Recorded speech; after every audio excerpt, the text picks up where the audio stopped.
All right, here we are, day one, Lake Okeechobee. You know, it's different every time we come here, but this year uniquely, they're putting it in restoration phase, so the lake is falling each day. They're hoping to have it 11 feet by May. So what that has done is it's taken a lot of fishable water that we fished in the past out of the equation. The wind has been a factor. It's blown from every direction. It's muddied stuff up. It's cleaned stuff up, and it's gonna be about finding that clean water, hunkering down, and getting 5 of the right bites today.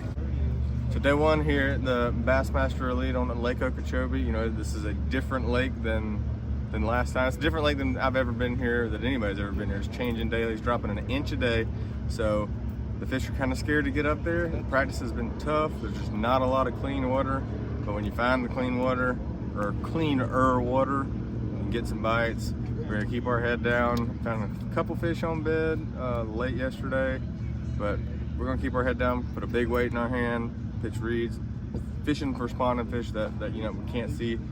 Probably gonna be around a lot of people. We're gonna have to do something different or something better than everybody else, whether it's take our time, slow down, flip a bigger bait or a smaller bait, something like that. We're gonna have to be different and kind of just be lucky. We're gonna be fishing behind a lot of people, but this time of year, fishing behind somebody, they could be catching the bucks off the bed and you can come right behind them, catch 30 pounds. So that's the plan. We're gonna keep our head down, grind away, and see if we can get a couple big ones. Yeah, getting ready to blast off here, day one, Lake Okeechobee. Had a not so great practice. I did find a few bedfish yesterday, so I'm gonna go start in a canal. I don't have a lot of them, maybe 5 or 6 of them. Hopefully I can get them all, probably not. Try to catch what I can catch out of there, and then I think I'm gonna pin it to the south end. That's the only other spot I haven't found any fish. So luckily we got a long day, so I got time to make some adjustments, and hopefully we can come in with, I'd like to catch 20 plus pounds today and, you know, be in the mix. Hey, Mark Menendez here, day one of the Bassmasters at the Big O, Okeechobee. Okeechobee's in a pretty tough spot right now. Water and weather conditions have not been in our favor. I have one place that I really want to get to. I'm boat number 9, and I'm going to make a long run to get there. It's a hope to get a couple of really decent fish. A decent fish right now is a 16, 17, 18-inch fish, over 1.5 pounds. Easy to catch 5.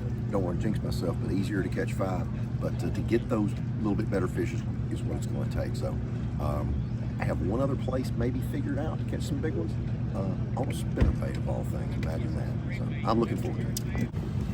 Day one here at Okeechobee. It's been a grind of a practice. You know, the water's been dropping. We had that, you know, I guess 2 inches of rain the other night, or 3 inches of rain, and it came up a little bit, maybe an inch. The wind's been switching directions every day, and it's muddied up the place from north to south, east to west, and it's just been one of them deals that it's hard to find clean water, and you got to find the clean water to catch them down here. And you know, my game plan today is to start early with a Davis swim jig, and then after that I want try to fish you know, a big bite speed worm, shallow for a while, and maybe them big females pulled up. We had a stable at night last night. Temperatures in the low 60s, where it's been in the low 50s. So just that 10 degrees temperature difference during the night makes a big difference this time of year. What's going on, guys? Day one, Lake Okeechobee. Practice has been really rough, struggling to get bites, but when getting bites, they're a pretty good quality. I don't feel like there's a lot of areas left on this lake that hold a population of bass, so I think you're gonna see a lot of guys right next to each other, rail to rail, just like we are right now. And I'm going to fish extremely slow, and when I think I'm fishing slow, I'm gonna try and fish slower and really pick it apart, be very thorough in my area, and hope for 5 of the right bites.